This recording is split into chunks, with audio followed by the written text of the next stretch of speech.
and we're back with episode 5 of D&E Siblings talking to each other because they're siblings. Today we got a bit of a different episode for you fine people. We're not talking about two things we love. We're talking about two films we fucking hate. Emma will be ranting about Chloe, which is a film that I'm sure I saw some trailers for, but cannot for the life of me remember.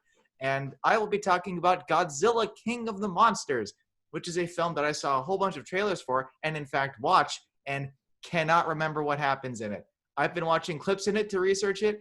I can't remember a fucking thing from this movie. It slides right off of me like water off a duck's feathers. And this is coming from a guy who played with Godzilla before he could talk. So, dude, this is coming from a guy who has seen a lot of the Godzilla movies. Like most of them. I was standing, you guys remember I was fucking hyped for Godzilla 2014. And then it came out and I was like, wow, that was it?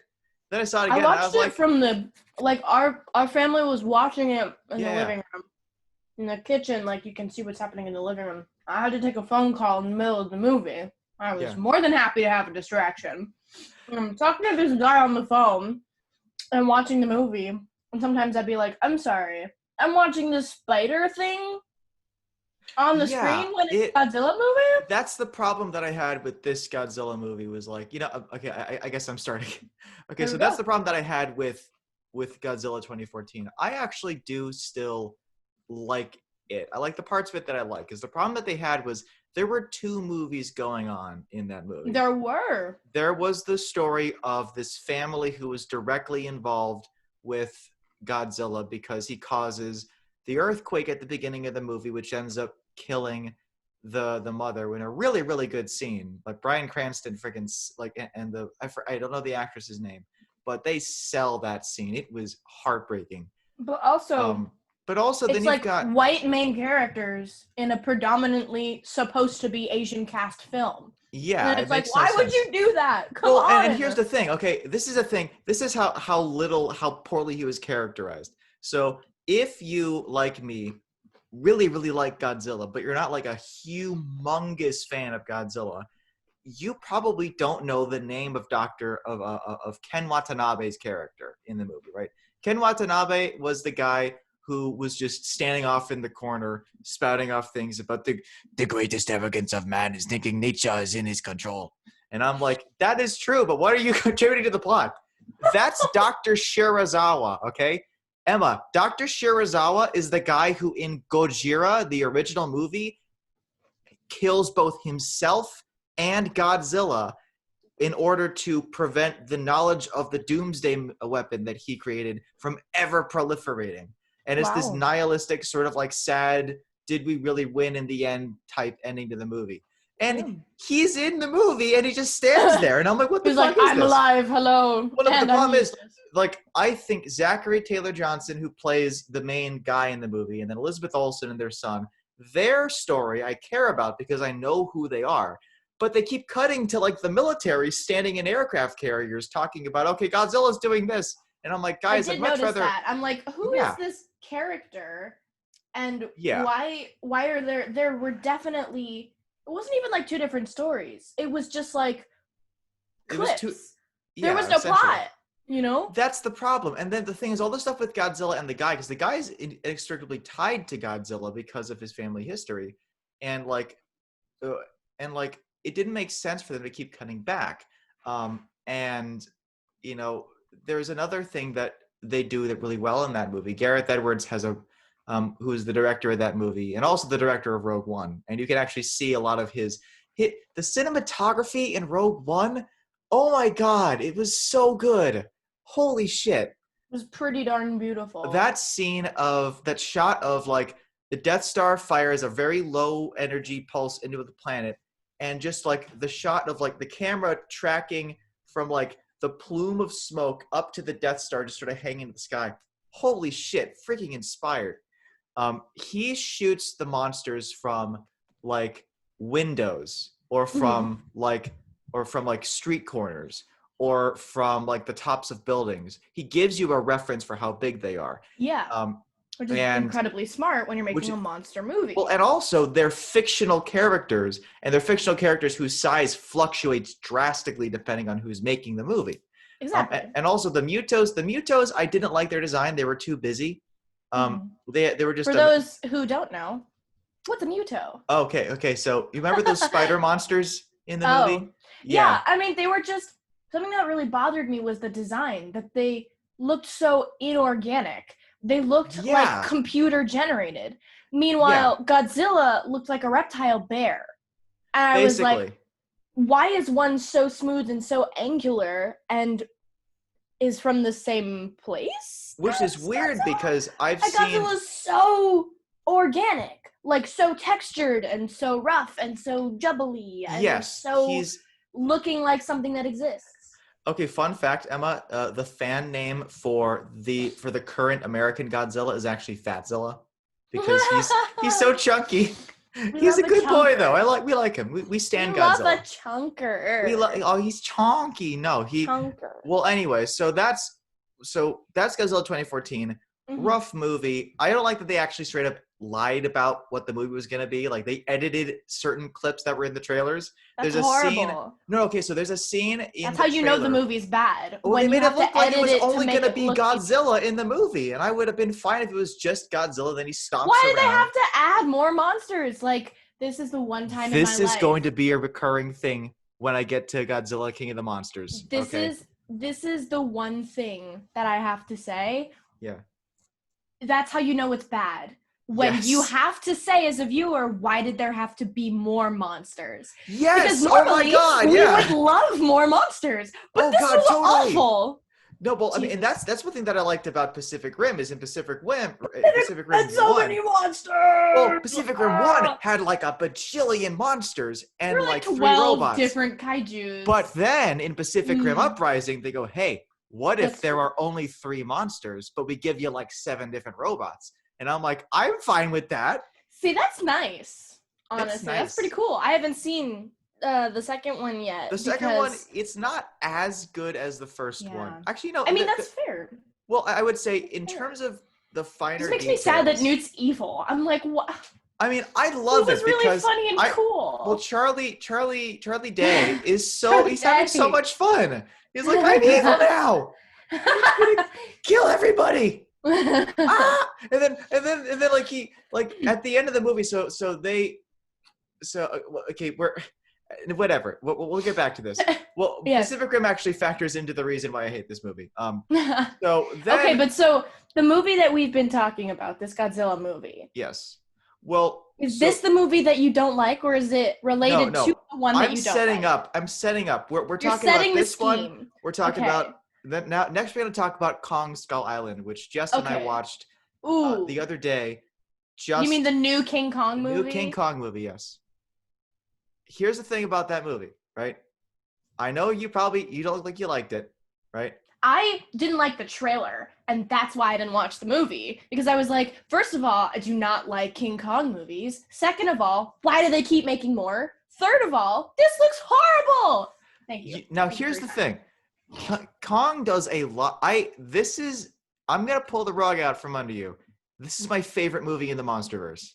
Oh, come on. It's the best Kong one. Skull Island? It's better than Godzilla 2014. It's better. Okay, like, diarrhea is better than Godzilla King of the Monsters, because at least it's doing something for you, right? No, but which one's Godzilla King of the Monsters? Was that the one that we Godzilla King of the Monsters is the one that just came out. It's also the name of the first American Godzilla movie. What year?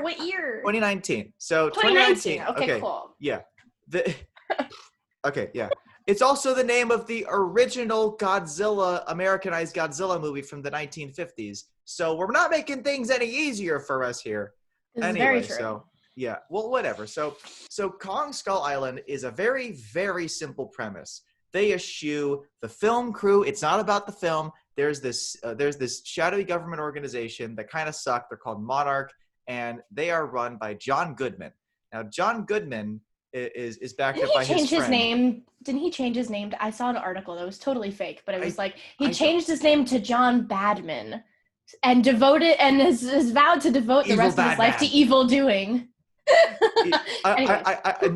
Knowing the kind of person he is, he's probably just gonna like pick up all but one Lego brick, and he's going to leave empty containers in people's fridges. Oh yeah.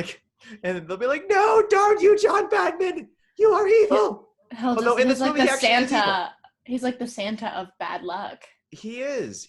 Well. Anyway, so in this movie, he's backed up by his friend who is a researcher. Who, one thing I like about the movie is it actually does have a fairly diverse cast of characters. Oh my God, P-Boy from The Good Place is in it. He plays a gunnery sergeant.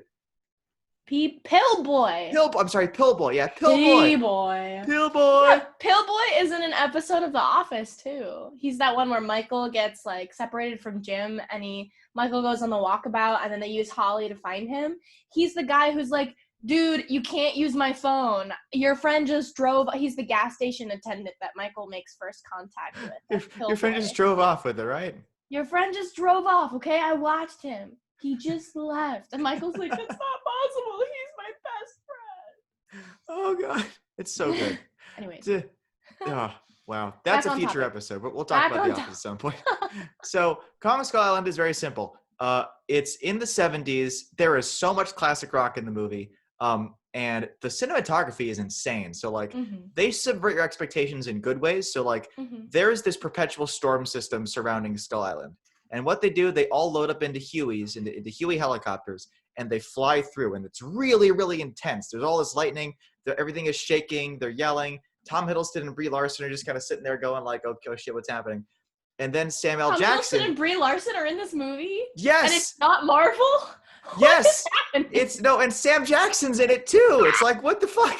No, so Sam Jackson plays Captain Ahab, essentially, right? But he's given this speech about how Icarus flew too close to the sun.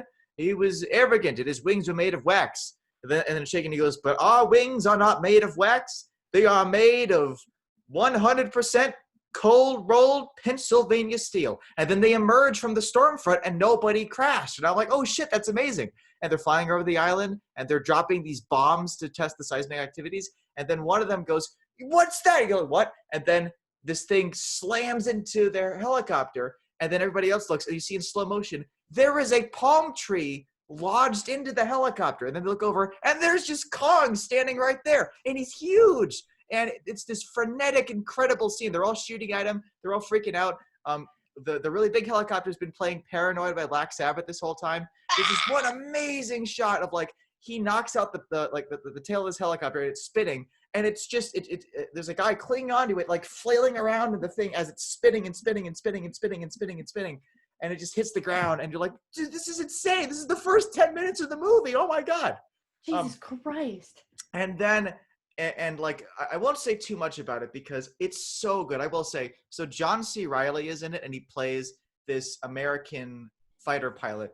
At the beginning of the movie, you see an American fighter pilot and a Japanese Zero pilot crash on the movie. And they have a cool chase scene. He's got a pistol. The Japanese guy's got a katana. They're fighting. Then Kong shows up. Then it cuts to the present. And he shows up, and he goes, oh yeah, he died a while ago. But it wasn't Kong killed him. It was the bad guys. It was the bone crawlers. No, and they're like, the bone crawlers. And at the point I'm in a movie, he's like, oh, I bet they called him that because it was more marketable. And then John C. Reilly goes, I just called him that because it's cool. I'm sorry. I never heard it out loud.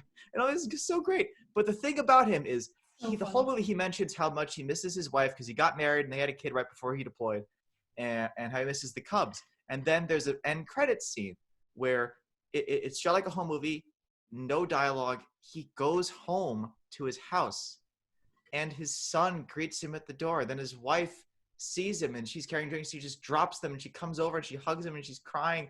And it's all so happy. And the last shot of the movie is him sitting on the couch drinking beer watching a Cubs game. And it's like, oh, it's seriously, I know you don't like King Kong, but it's such a good movie. And here's another thing about it too, right? The bone crawlers, okay, they're really simple. They got 2 legs, they got a tail, they got a scary looking head. That's it. King Kong, big ass monkey. Cool. All it is. I love the concept of a bone crawler. Goddamn. See, the thing is, one of the reasons why I really don't like Kong movies is that they're big and they're loud. Like remember that one critic said about Pacific Rim. It's like an elephant birth. Warm, loud, long, and wet. And I was like, that I think is great. Are you kidding me? I love that. I want it to be loud, long, and wet. Are you kidding me?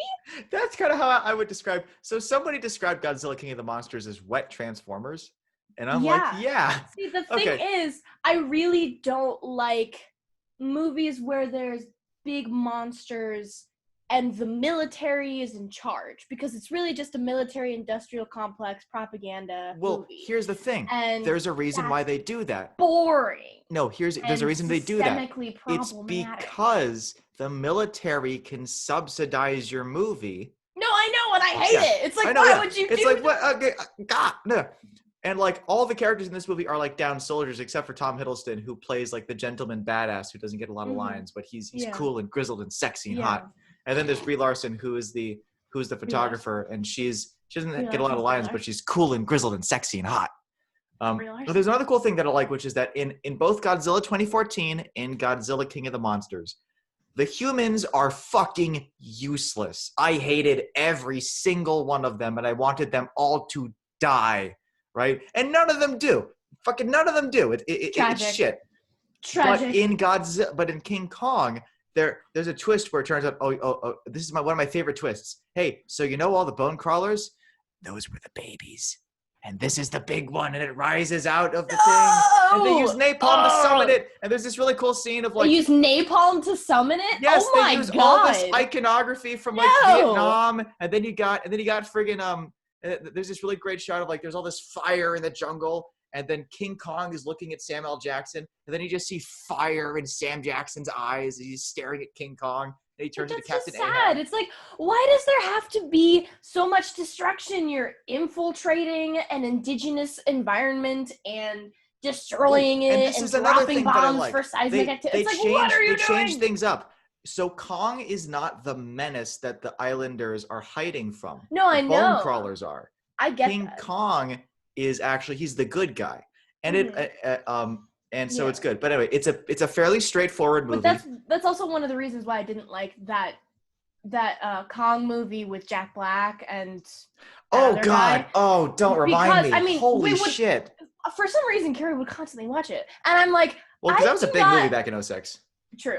I don't have the vocabulary, because I haven't like studied it with people before, but I don't have the vocabulary to explain why I really do not like the depictions of the indigenous people on that island. Oh, you mean the goblins who lived in the rocks and killed people for fun and wore dirt? I do not appreciate the way that they portrayed the way that they look indigenous people in this one is really cool, because like they have these really cool like geometric like yellow tattoos all over them. Mm-hmm. And they're really nice too. They're great. I like them.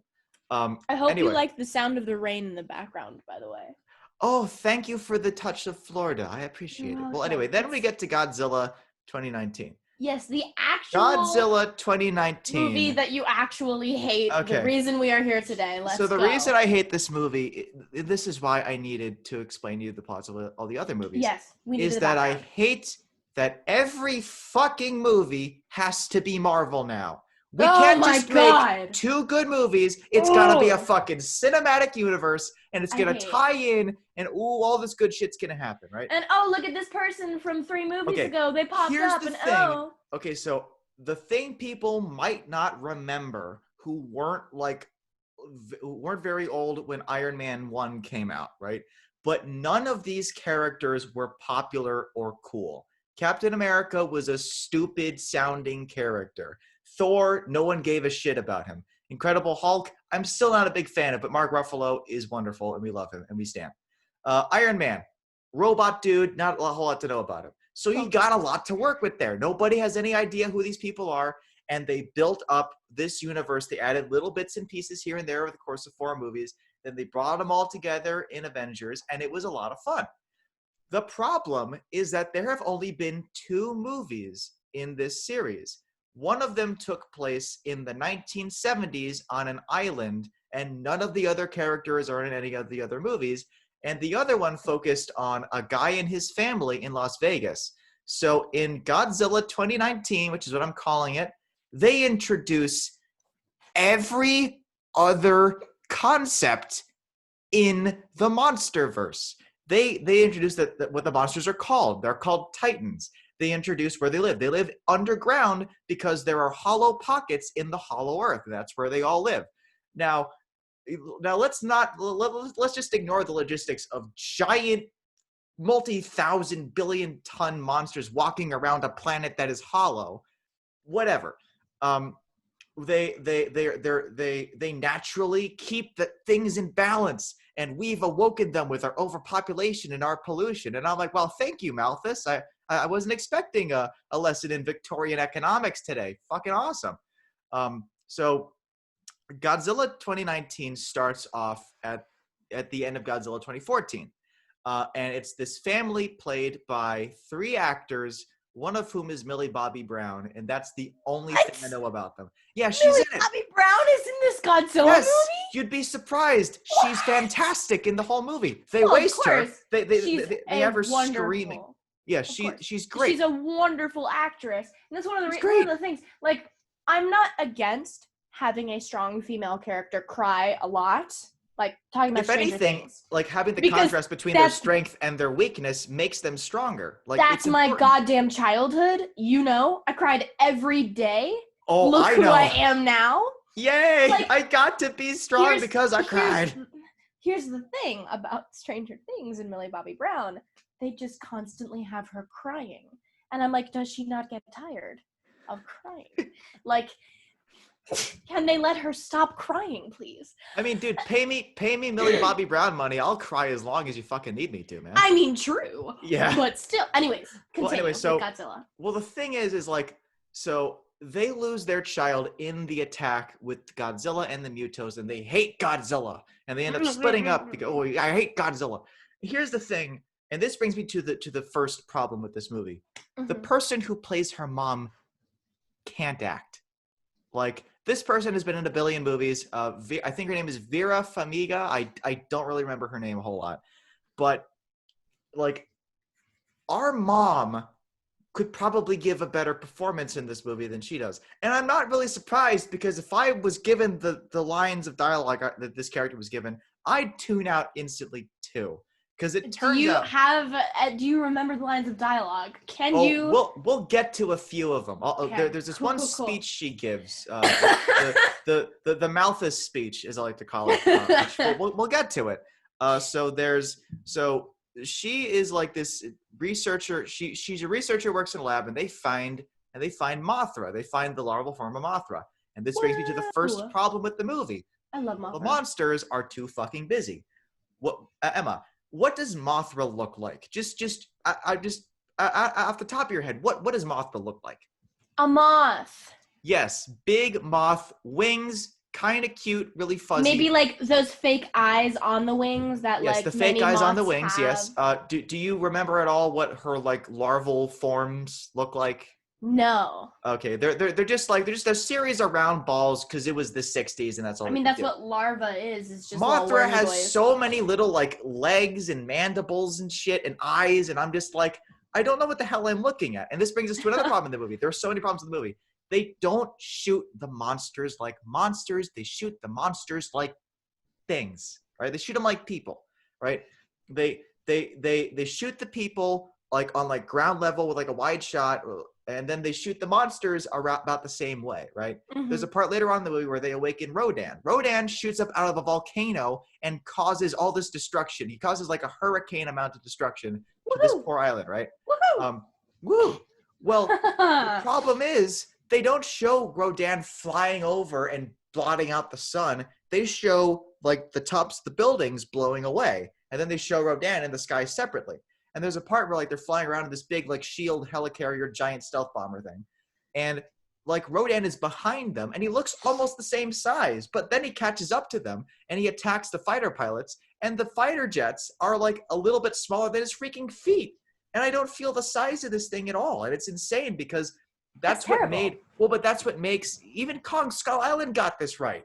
Like the first thing you see is a goddamn palm tree lobbed like a javelin into a Huey. Like, you're like, oh shit, this thing is huge. And then you see him and you're like, oh fuck, this is not your dad's King Kong. Oh God, we're gonna die.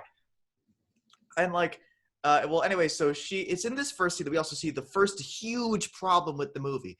Do you know what the MacGuffin in this movie is, Emma? It is a device that can control all the monsters. Well, that's dumb. It's really dumb. They're like, you know what okay, we call that? A CPD, a convenient plot device. yes, Taken from the Lego movie. literally, that's what it is. It's a device that controls the plot. It's insane. That's really and stupid. So the idea is there a device that controls all humans?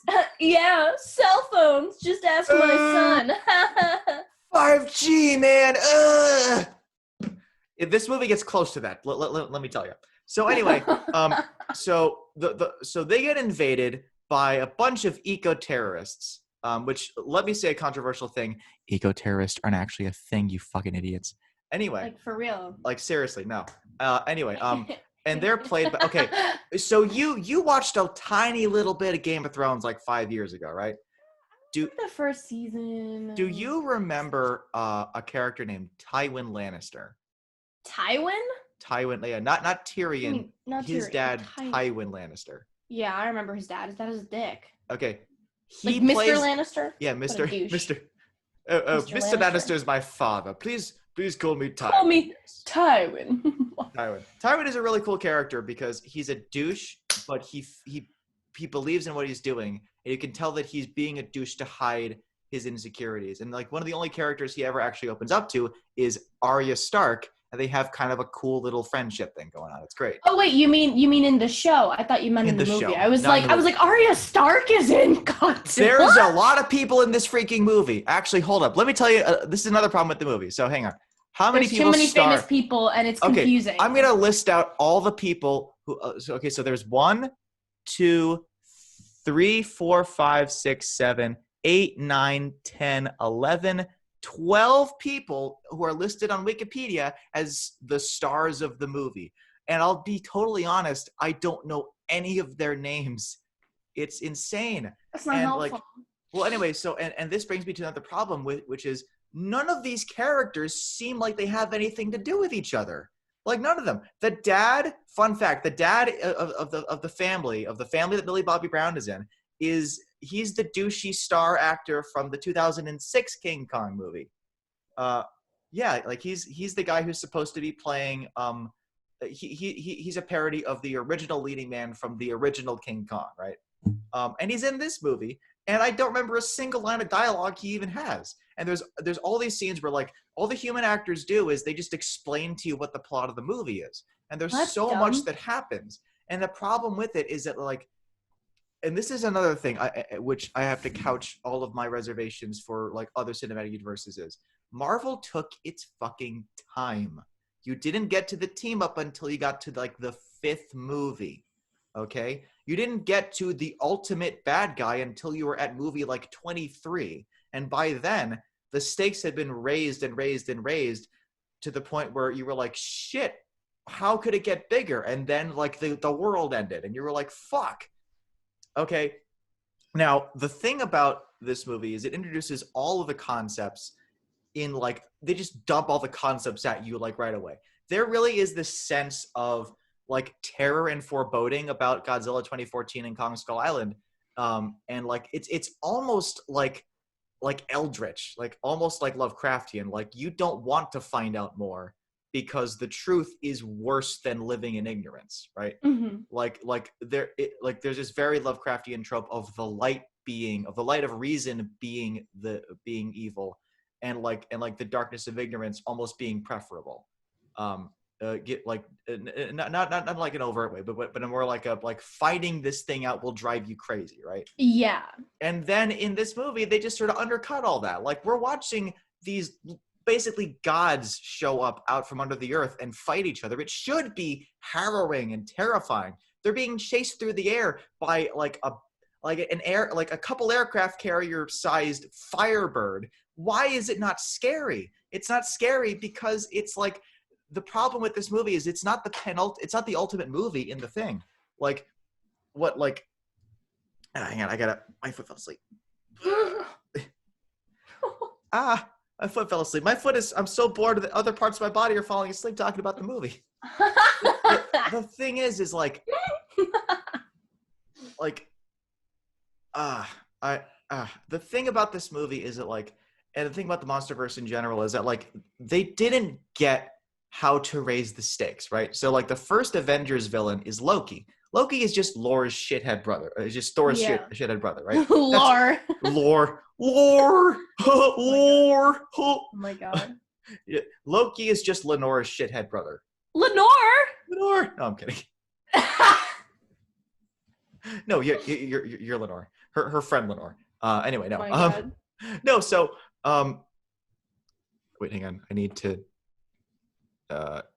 Where is? Am I? Yeah, there we go. I fixed the gallery view, so now you can see both of us.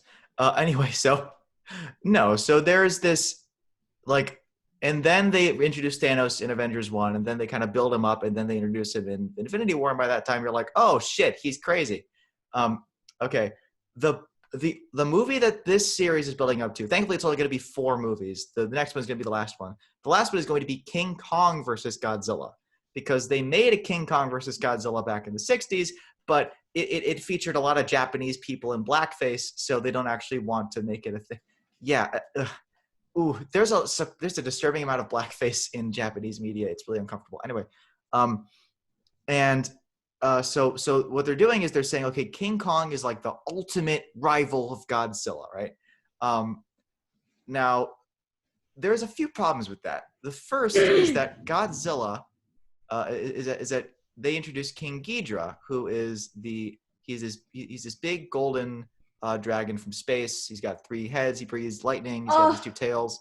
He's really cool. But the thing is, he's also Godzilla's like arch nemesis. He fights him a whole lot throughout the series. He comes in different things and all that stuff. Fine, we're best friends. And Godzilla ends up actually killing him in this movie, which means that they're like, okay, so Godzilla, square up. You just fucking killed my best friend. Well, no, but the way that he kills him is like, so I think there's another plot point where like Godzilla's going radioactive and he's like gonna melt down and explode, which that was the whole plot of Godzilla versus Destroya. And at the end, Godzilla melts down and dies, and that was supposed to be the end of the Godzilla series, but of course they made some more. And I'm like, there's so much going on. Okay, now here's the thing, and I love King Kong so much. He especially Kong Skull Island Kong. He's a friend to the people and to the children. He's fuzzy. King Kong is a big gorilla.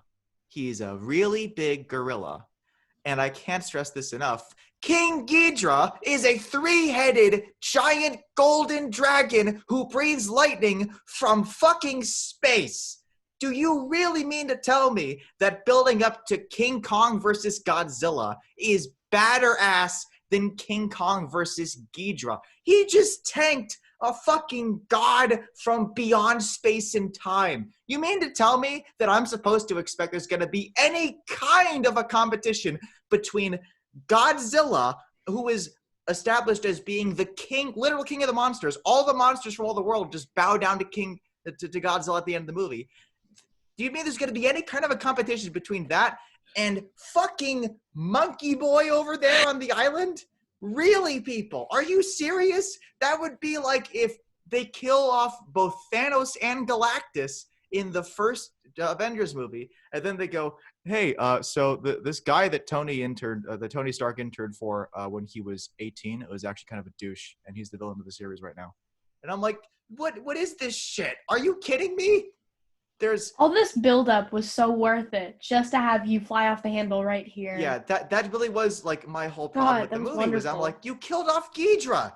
That's so fucking dumb. Why would you do that? It's like stupid as hell. No, but the way they do it is like, and it's like, I watched it again. It takes like 3 minutes to kill Ghidorah, and I'm like, are you like literally the only reason why Godzilla lost in the first fight with Ghidorah in the movie was that like the Navy dropped the oxygen destroyer, which if you remember my rant from earlier, that's the bomb that Dr. Serizawa used to kill him in the first movie. It might as well have just been a green nuke, because that's kind of what it did. And it didn't do anything, and it wounded Godzilla.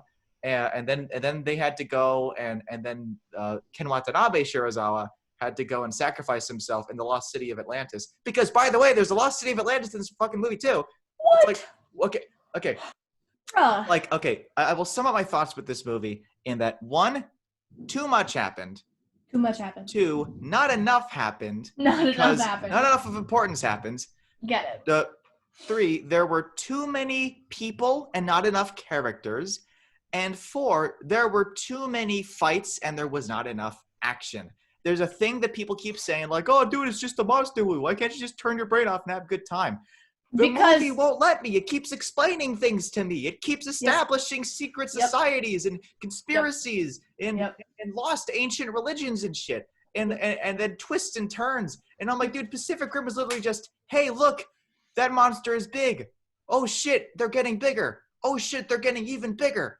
Oh, shit, they're getting even bigger. That's just the plot of the movie. It's just, it's how awesome. can we fight more and more and more? So easy to turn your brain off during that movie. And then Pacific Rim 2 is more complicated.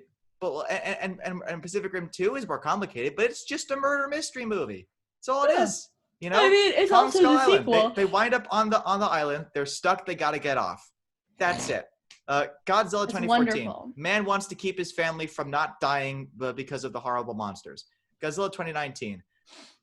Lady goes crazy because her kid died and then becomes an eco-terrorist to save the world. Oh, and this brings me to the part of the movie that I genuinely, like, it lost me at this part, right? So the mom ends up being the one who awakens Ghidra from his slumber in Antarctica, right? I know, it's dumb. And so she goes on this rant, on this, like, Skype call with all of them, going like, I was doing a lot of research, but then I looked into it and I see why the Titans have awoken.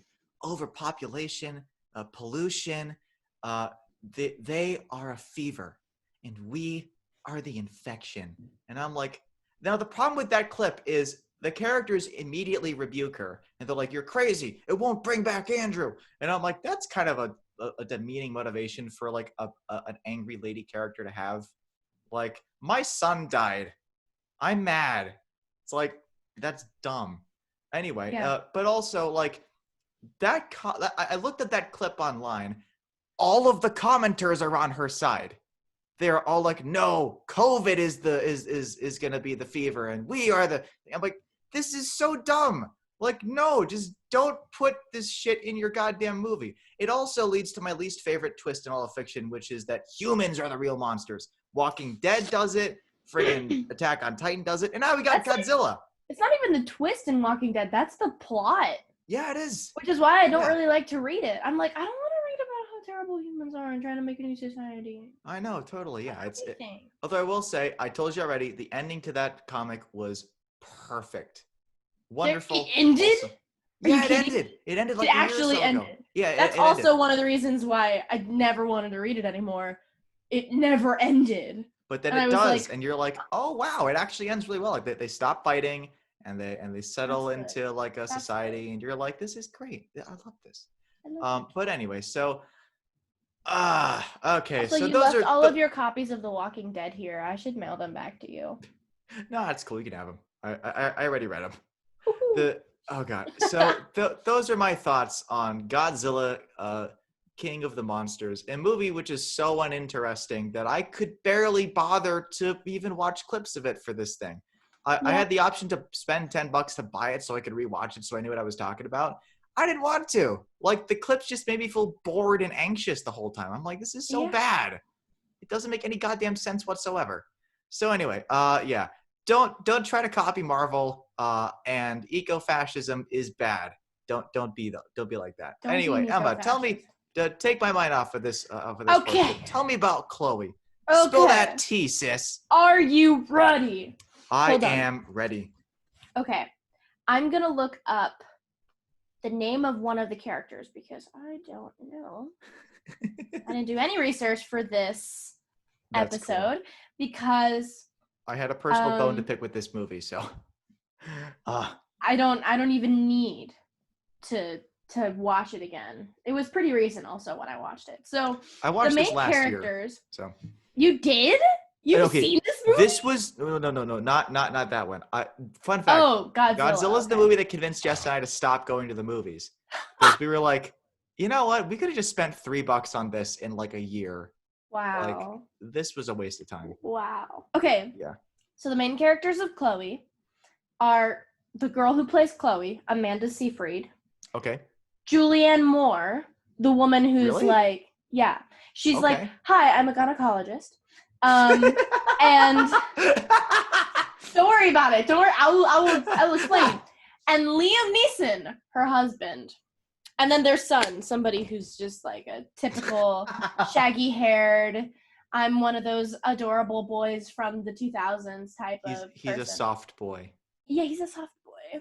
He wears like scarves and stuff. Oh my god. He only likes indie music and he loves black tea. Yeah, he does. He does. He has like a rough relationship with his mom. Yeah, she asks him to clean his room up sometimes, and he's just like, it's like, Mom. Father John Misty understands me. Okay, so the plot of this movie. I was looking it up because I don't even remember why I found it, but I think I was like, Amanda Seyfried, I want to watch this movie because I fucking love her. And I've been following a lot of exotic dancers and sex workers on my Finsta, which I don't actually use except just to peruse Instagram. I don't like post on it or anything. Yeah. So I follow like the only people that I follow on my Finsta are exotic dancers and sex workers. Just because they have the best memes. I mean, it's all gold. It's all gold. They're all talking about clients. And I'm like, thank you. This is peak comedy. Meme. Peak comedy. But anyways, so this part of the conversation is going to get a little bit PG-13/R-rated because the movie is, I think, R-rated. But anyways, so... Yeah, the movie with naked people is rated higher than the movie with goddamn literal fascism in it. So there you go. So this movie is horrible, might I just say, in the beginning. So the gynecologist is going about her life, and, you know, she's kind of like, the establishing of the movie is, oh, my husband's a professor and he's off doing a lecture or something, and that's Liam Neeson. And Liam Neeson is off doing this lecture, and all the kids at the end of the lecture are like, happy birthday! And he's like, oh, stop, you guys. You know it's my birthday. What? And then, like, when he's leaving, the student is like, hey, a couple of us wanted to take you out for your birthday. And he was like, I'm sorry, I have a plane to catch. My wife is throwing me a party for my birthday. I have to go. And she was like, you can stay for one drink. And then he misses his flight. So he calls his wife and he says, honey, I just missed my flight. Like, it's leaving right now. The traffic is really bad. And I'm not going to be able, I'm going to have to take the next flight in a couple of hours. So I'm going to miss the party. And, you know, her house is full of people. Everybody's waiting to see him in like 30 minutes. And she's like, so she tells everybody that he can't come. But then when he hangs up, he like takes the hand of the girl who asked him out for a drink, and then they walk off. Right. So you're like, oh shit. He be cheating. He be cheating. Ooh. Damn. Like, ooh. The wife is like, fuck, that sucks. You know, I really wanted him to have a good time, blah, blah, blah. So he gets back that night. You know, they wake up in the morning. Their house is so big. It's so full of glass, and it's modern, and everything's reflective, and everything's open and wide.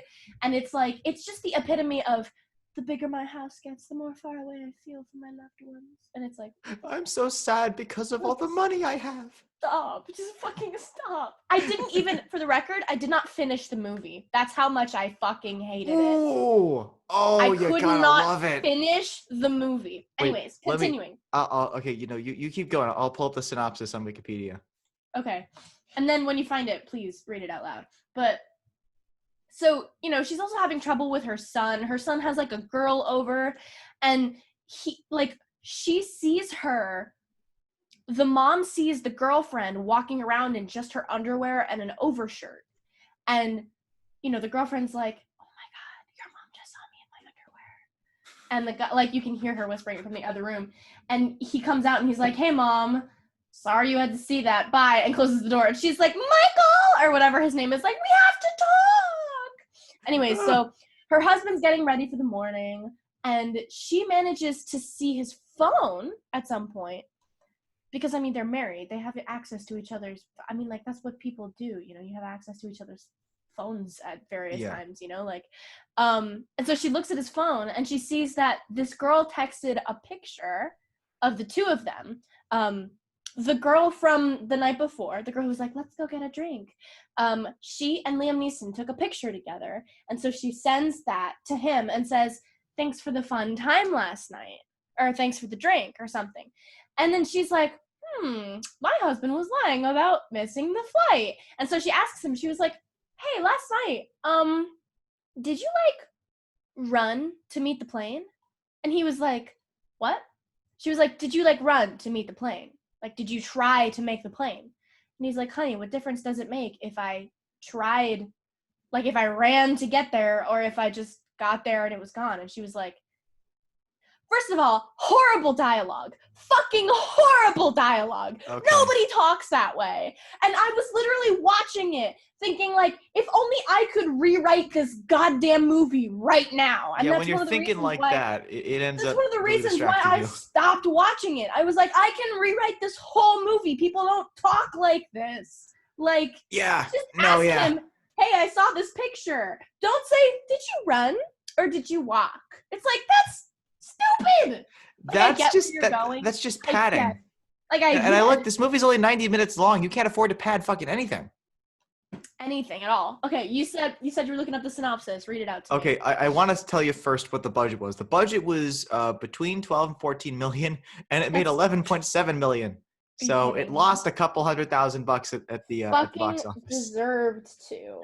Okay, so I found out it's actually a remake of, it was a 2009 erotic thriller. Oh, well, that's why it's bad. It's an erotic thriller. There you go.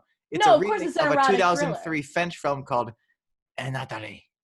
Anyway, Natalie? plot is God. In a voiceover. Hold on, I need to give this the proper respect it deserves. In a voiceover, Glory discusses her business as a call girl. Catherine is a gynecologist, and her husband, David, is a college professor. Catherine suspects David is having an affair after he sees a cell phone picture of him with a female student. Oh, why does that have to be? Oh, ew! No! I told you she was a student. Yeah. Professor-student stuff. I'm getting Ross flashbacks. Holy shit. Okay, no, I wanna. Okay. Keep going. Okay, so basically, she's like, I think my husband's cheating on me.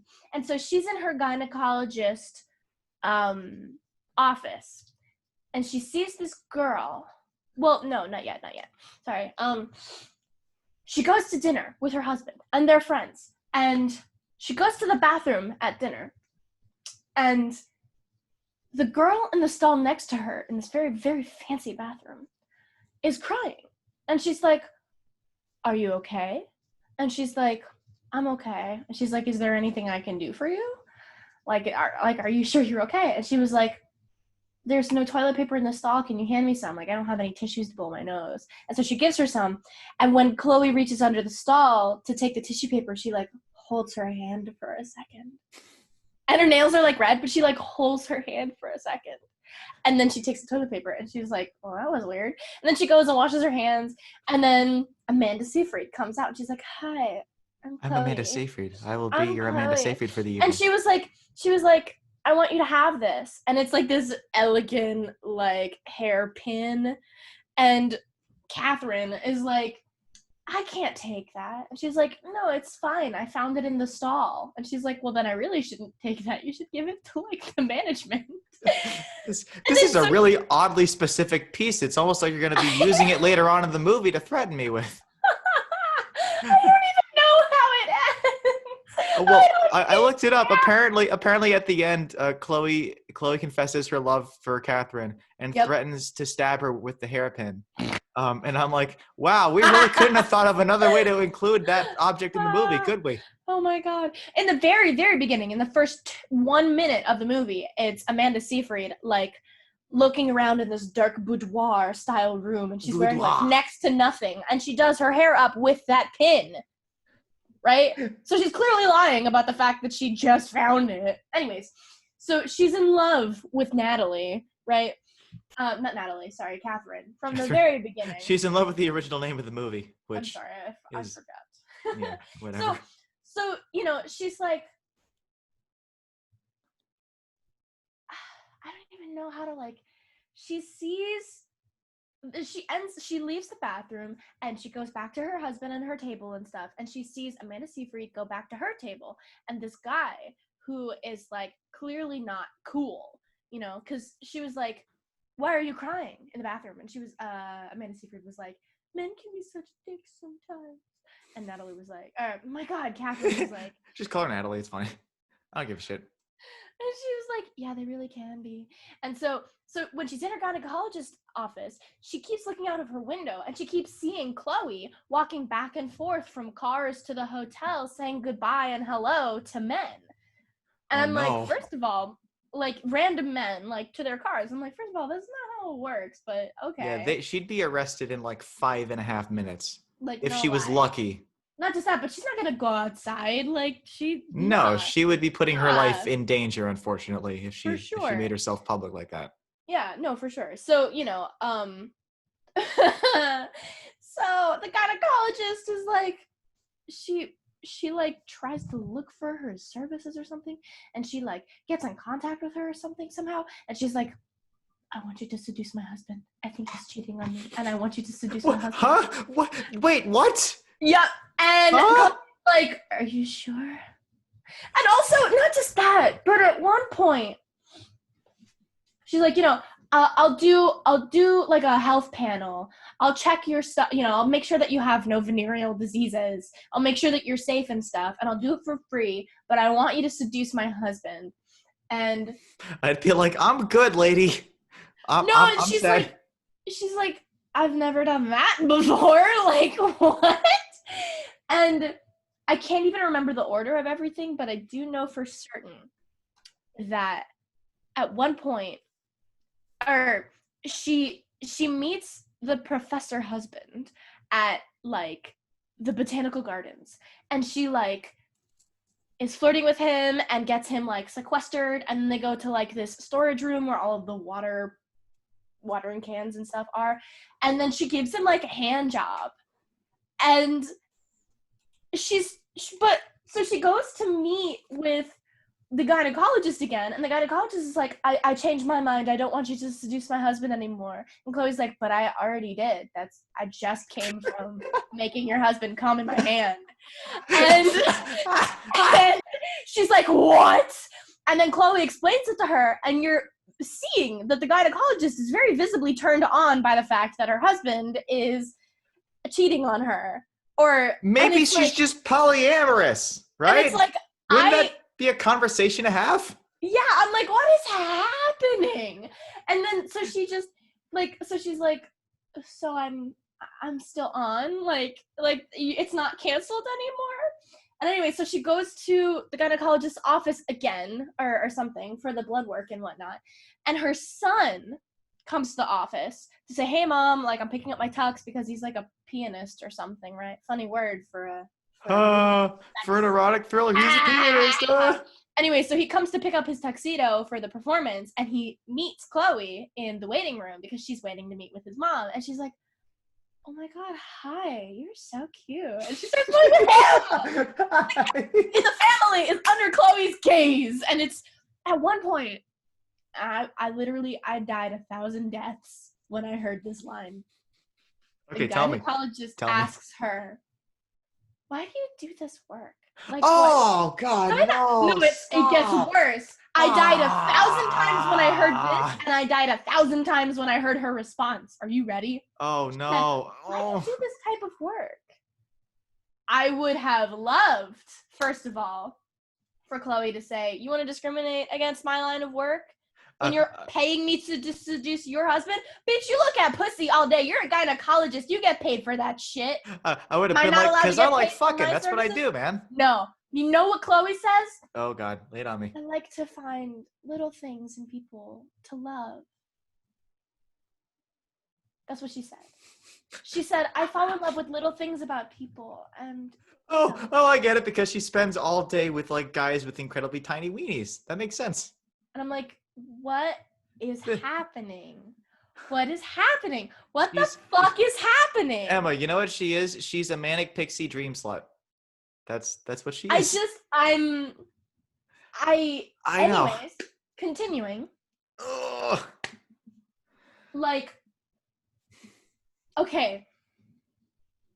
This is getting to the part where I stopped. So this is like the last scene that I watched before I stopped watching. Okay, fair. And I could go on for years about why I fucking hate this movie. It's like, it's so funny in how bad it is. You know, I was laughing at how horrible this movie is. You were laughing so you didn't cry. Literally.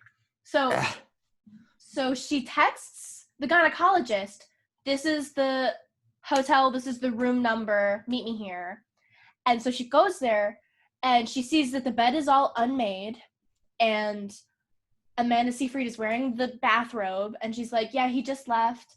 And the gynecologist is like leaning against a cabinet or something in the bedroom, and she's like, tell me what happened. And Amanda like sits down on the bed, and she's like, no, sit over there or something, like, don't unmake the bed. You know, like, she wants to keep the image in her mind. And I'm like, you're getting off on this. I understand you're getting off on this, but like, what the hell? I get that you're into this, but it's just fucking weird. Chloe's explaining this to her, like, how they just had sex and stuff. And like, the gynecologist is clearly super fucking turned on. And you're like, why is this happening? And Chloe's like, this gets you off, doesn't it? Or something, right? And she's like, clearly into the gynecologist. And so the gynecologist at one point is like trying to leave. She's like, I have to go, I can't do this anymore, blah blah blah. And like Chloe like chases her down the hallway. And the gynecologist is like sitting in a chair, and she's like, I need to think or something, right? And Chloe like follows her down the hallway, and she holds her head and she like kisses her. And then the gynecologist is like, no, I can't do this. And then leaves, bless you. And then leaves, and Chloe's like, no. And you can tell that Chloe's really just in it for the gynecologist. And it's like, so I stopped watching the movie. I can see why, because it's the predatory bi person trope.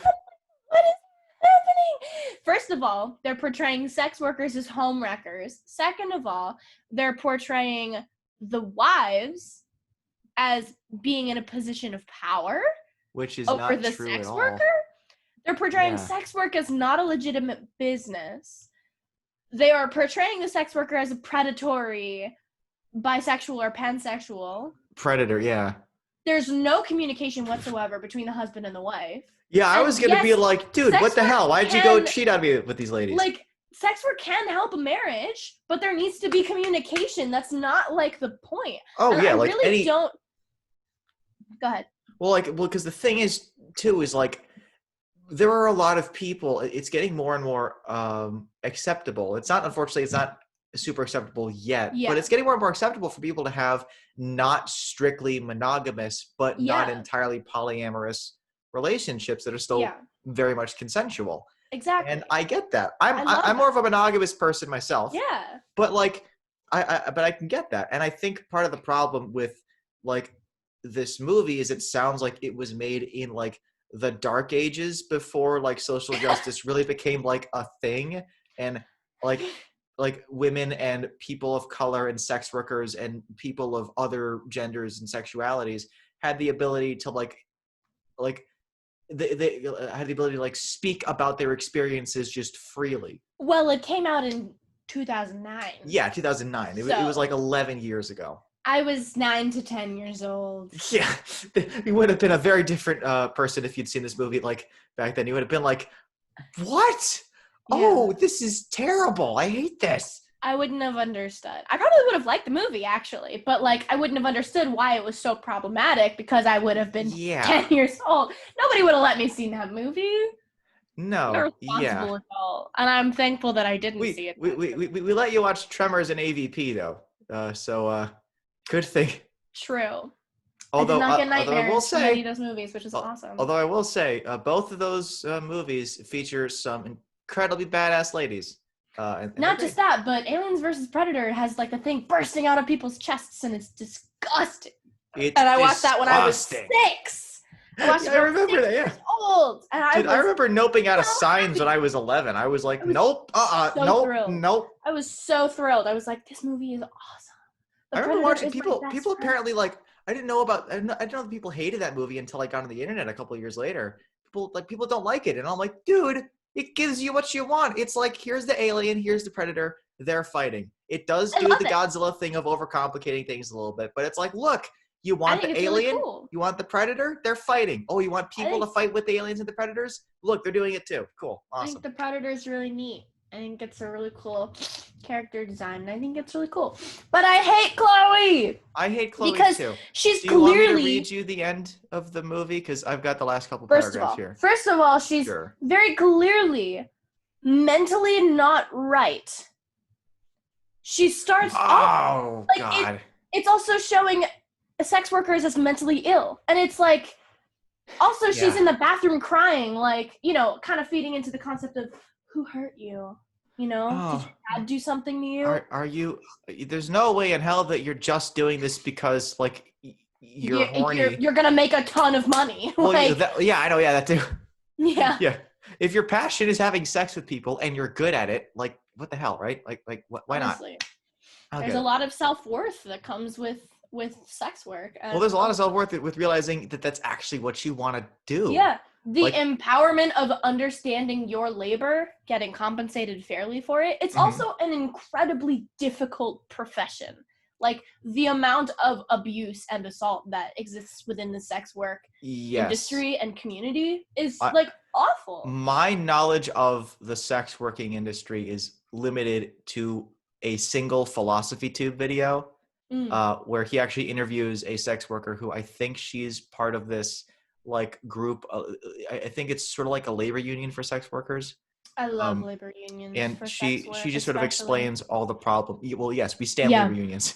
We stand labor unions. We stand labor unions. We fucking love unions in this household. Oh my God, yes. But yeah, I mean, you can clearly see that nobody who wrote the movie or directed the movie or thought of the movie was a sex worker. Well, and also, okay, let me not. just see. Oh, okay. So yes, read the end of the description. If you desire. Well, the screenplay was written by a woman, which is weird. Yeah. So it was directed by a guy named Atom Egoyan, who is he's a Canadian director, and boom. It's produced Canada by sucks. a guy named Jason, a guy named Ivan, a guy named Tom, and then Those are really two white ladies. names. Very, very well. It looks like it's a very white movie too. Also, they're just assuming that, like, they're portraying sex workers as blonde, blue-eyed, vulnerable, skinny, and very white, very frail. That's not the case. A lot of the times, it's not the case. Sex workers have to hold their own. Like, yeah, it's a very physical profession. and I would guess that a lot of sex workers would not be like, yeah, I'll seduce your husband with no communication. They'd be like, that's dumb. Up. Dude, just freaking talk to him. Oh my God. That's really fucked up. I wouldn't put it against any sex worker who was like, I'm not turning down money because I need this. But I would have to guess that most sex workers would probably not do that because it's not ethical. It's weird is what it is. That's what I like going back to the other monsters. That's what I like about the first two movies in the Monsterverse is like the main guy is a soldier and he's a really capable intuitive person, and he has to get himself out of a lot of really hairy situations, and his wife is an EMT, so she has to get herself out of a lot of situations too.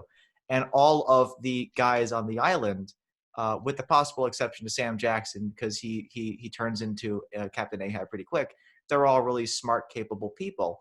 And even though all Brie Larson does is take like photos and stuff, although she does fire a flare into the eye of one of the giant bone crawlers, which is awesome. But also sad. It is. The bone crawlers sound really cool, and like they're I would cool. probably just deserve to lose his eye. You know, like that sucks. It does kind of suck. I know insurance.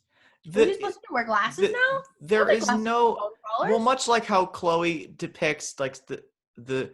And I should also throw it out there in case people are going, oh, it doesn't explicitly say all sex workers are bad. I'm like, okay, if there's only one sex worker in the movie and she exhibits all of these inherent traits, it kind of they're goes without. portraying. Yes. Yeah, it goes without saying that this is a The toxic only sex representation worker of. in the movie, if the only sex worker in the movie is portrayed as this They literally really do not violent, even toxic show person.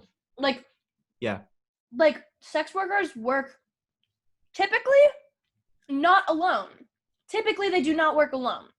Why is Chloe alone in this movie? It's like she's not like working with a bureau or with a brothel or with an organized like house or anything like that. She's just doing this on her own, which happens and people do that, but it's very difficult. And she's clearly not that type of person. Yeah.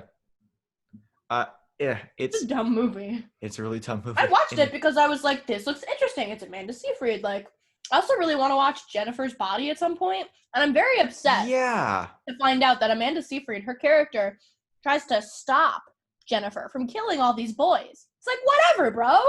Figure it out. Find the rapist and feed him to her. You know?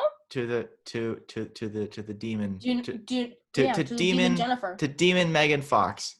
I love Megan Fox. She got freaking shafted. She had the most interesting character in the first 2 Transformers movies. Like, holy shit. Yeah, you know what? Men despise pretty women. Ironically, yes. I find that too. They love giant monsters and big, large men, but they're not a big fans of pretty women, which is definitely saying something, I think. No, well, anyway, so I find it hard to believe that I feel like I'm jealous of you in this case because your movie is a movie that no one has ever seen or heard of or liked.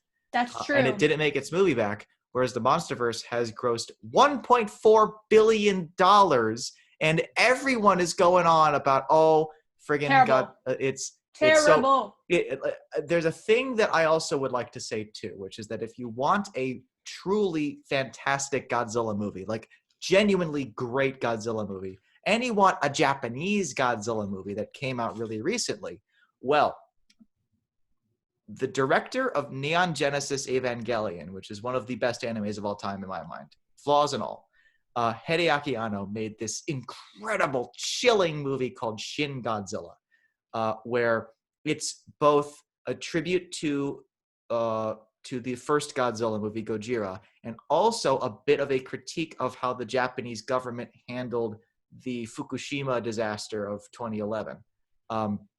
And you'd be surprised how much more interesting I found this movie full of like meetings and bureaucrats and like tense scenes of people sitting in front of computer monitors while there was a giant fucking tumor out there running around. Godzilla in this movie isn't really portrayed as a he or a she, because apparently in Japanese, Godzilla is almost always explicitly referred to as an it. They don't actually know what it is. Mm-hmm. In this one, he's this weird, almost like tumored zombie thing. Like he crawls onto like the beach. He crawls like when he first winds up on the mainland, he can't actually stand up, and then he kind of mutates so he can stand. And he's this weird like dead crocodile looking thing. That's funky. There's a lot of like subtleties in the movie, right? Like there's like, even though there's a lot of bombast and there's a lot of like cool Godzilla scenes, you kind of almost don't want to see them because you know that when he gets destructive, people are going to die. Mm-hmm. And like that's the point of the Japanese, the original point of the movie. Like that, like as soon as the Japanese were like, we can make a lot of money off of this, they sold out in like a heartbeat, right? Mm-hmm. But yeah. And it's a really, really good movie. And a lot of people didn't like it. They preferred Godzilla King of the Monsters because they wanted big, dumb action. But I like big, smart action, right? I love big, smart action. It's really, really good. And it has for me, Pacific Rim. Dude, people, it's annoying because the general consensus on YouTube is that Godzilla King of the Monsters was a fantastic, amazing movie. And Pacific Rim was an insult to the franchise and should have been made. And I'm like, okay. No. Okay, Pacific Rim was a fun, good movie with some generally really fun plot twists, and it had a really good character in there's the girl Amara who's in it, and I like her because she's not like she is a really competent, well-adjusted character, right? She builds her own Jaeger out of scrap metal. It's really tiny, but she builds her own Jaeger out of scrap metal. Is this the second movie? Second movie, yeah. And so John Boyega, who is the son of Idris Elba from the first movie, and is thus Mako Mori's adoptive brother, and they have a really, really good chemistry. Yeah. Oh, like, that's fucking nice. First, like he's in police custody because he and Amara were running away from a Jaeger, and then Mako shows up in hologram, and she's teasing him like, well, looks like you tried to run away, but you keep coming back. And she's like, and they have a lot of really good dialogue, a lot of really good moments together. It's a lot of fun. And what I love about Amara is she's really good at piloting this Jaeger, but then she gets to like the Jaeger Academy and she really struggles because it turns out that being an amateur enthusiast isn't the same as being a hardened veteran professional. And you get all these other kids, they have all these backstories. It's basically just like it's like Power Rangers meets XCOM. And then you've got like all of these like incredible like conspiracies and shit. So yeah, if you wanted to like Godzilla King of the Monsters, but you hated it as much as I did, Shin Godzilla and Pacific Rim Uprising are gonna be your thing. Yes. If you want a good movie about sex workers that's actually good. Yes. As good as we can ask for in this day and age. Way to temper our expectations, but go ahead. I'm hesitant to say Pretty Woman because I really do like that movie. I haven't seen it recently with the new eyes that I have, so I can't say as to whether or not it is accurately like fair. If it's offensive in any way, shape, or form, but I do know that like at least for her specific story, it's pretty good. I can respect that, yeah. Yeah, I mean it's also like a fun 90s 80s movie, like Working Girl. Like we like that. No, it's like just watch it as like a Sunday movie. One of those like VHS tapes that you rent from Blockbuster and throw exactly. On. It's a Saturday afternoon movie, guys. It's a Saturday afternoon movie. It's a Saturday afternoon movie. As is Pacific Rim Uprising.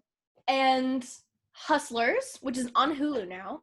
Hustlers is really good. There are some problems. Yeah. As is to be expected in a lot of the movies nowadays. Unfortunately, yeah. However, the star, J-Lo, and Cardi B. I've definitely heard of this movie. Holy shit, yeah. I mean, it's really good. I watched it in theaters alone. Like, as in, like, I went alone. I didn't ask any friends to come with me. The movie theater was full of old people because I went in Sarasota, which is full of old people.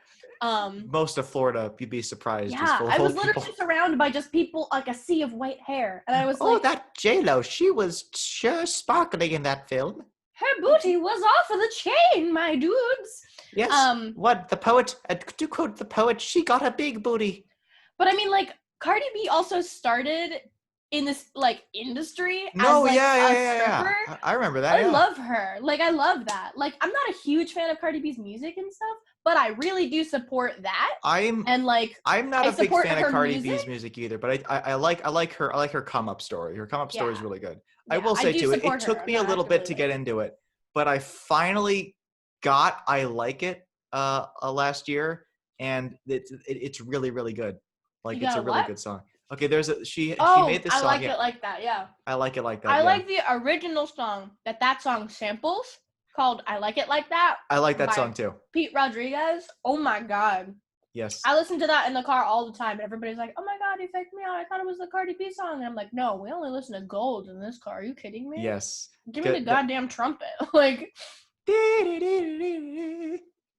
Man, say what, so dude. Good. Thing about Latin music is it owns the freaking trumpet. I think like you jazz and Latin music own the trumpet, right? You cannot sample Latin music. You need the whole goddamn song. I've heard from Anthony Fantano, the internet's busiest music nerd, that Latin jazz is like a hotbed of amazing music. We're gonna have to do a deep dive into that shit someday, man. Wait, I'm not done telling my recommendations. Tell me more. So Hustlers is really good. One of the exotic dancers, Jackie, she's like, everybody's touching her boobs because she's like, I just got them done with Dr. Bobby, and she plays like the Barbie and stuff because that's literally she's an actual exotic dancer who does stand-up comedy, and her character is like Uptown Barbie or Yoga Barbie or Stripper Barbie, and it's really funny. because she's blonde and she plays the bimbo in her act, but she's like, it's amazing. That's wholesome. I love that. Lizzo is in it. Her titties are out at various points. We love Lizzo? Lizzo. Lizzo's in it. Dude. She walks in at one point and she's like, you guys, motherfucking Usher is here. And everybody's like, what? She's like, Usher is in our club. And they all go and dance for Usher, right? And it's crazy. And it's a real movie. It is sad. There is murder. There is so it's a spicy stripper movie. Not murder. Sorry. There is blood. There's blood. There's blood.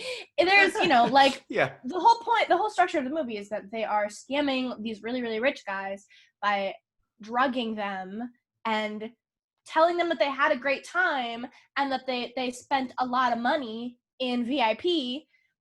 Meanwhile, they're scamming their credit cards for like $50,000 because they can afford it because they're Wall Street guys who didn't get imprisoned for their crimes on Wall Street, right? Yes, but which is every Wall Street guy. Let's be clear. The scheme kind of comes crumbling down when one of the sex workers is like, she's on coke and she's not really like with it and she's not really smart and she knows that she can get a good deal if she rats out the other ones. The other girls doing this. They also scam a guy who is not really rich and he needs the money to like pay for the support for his child who's on the spectrum. And they're like, one of the main characters is like, I can't in good conscience do this. Like, this is really not healthy and not safe. And the other stripper is like, they fucking deserve it. She's like, no, not this guy. Come on. Anyways, it's a really good movie. There's also there are so many good movies. I can't remember the one that I was thinking of before. Oh, there's this great documentary called Live Nude Girls Unite. Also Pose, okay. But of course. But so there's this documentary I've heard Pose called is really good. It's amazing. It's a very, very accurate portrayal of sex work and trans and Black experiences. It's wonderful. It's also very sad because it's during the AIDS crisis. And also because it's an accurate portrayal of Black and trans and sex work, and it's like, and that's a sad existence. But yes, there are so many good, goddamn beautiful moments too, because it's not all sad. Of course, yeah, totally. But so there's this documentary called Live Nude Girls Unite, and it's about this, like. It's supposed to be, it's like a, I don't really know how to describe it. It's like a nude bar sort of thing where like you put money in the thing and then the window opens and you can see the girls in the box. And then when you run out of money, the thing closes. So you have to put in more coins.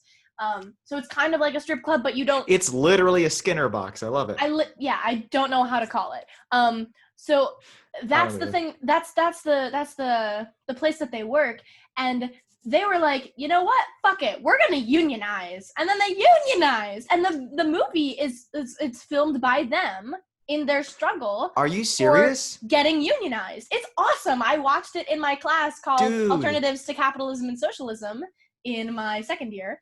And it was one of the best documentaries I've ever seen. They talk about the healthcare problems that they deal with and how management is just the fucking worst and how they had to make concessions and they were all like really out of money by the end of this. And there's this one moment where they interview this one guy on the street and he's dressed up in a suit. So you think he's one of the lawyers on the opposition or something, but then you find out that he's actually in favor of them getting unionized. And then they're like, and what's your name, sir? And he's like, oh, I don't want to tell you my name, but I'm a regular here. And you're like, he's not even in the lawsuit. He just likes to watch these ladies dance. That's great. Anyways, I highly recommend Live Nude Girls. Okay. I might actually watch that. It sounds really good. It's really good. And it's like, I mean, I must say, I'm also shocked that there are more good sex work films than there are good giant monster movies, which is horribly disappointing to me because I fucking love giant monsters. I mean, there's so much more money in giant monster movies these days than there are. That's true. Sex work. In all fairness, yeah, one monster movie could make you enough money to buy like every single sex worker establishment 5 times over. Because I think we really need more cooperative like sex working situations.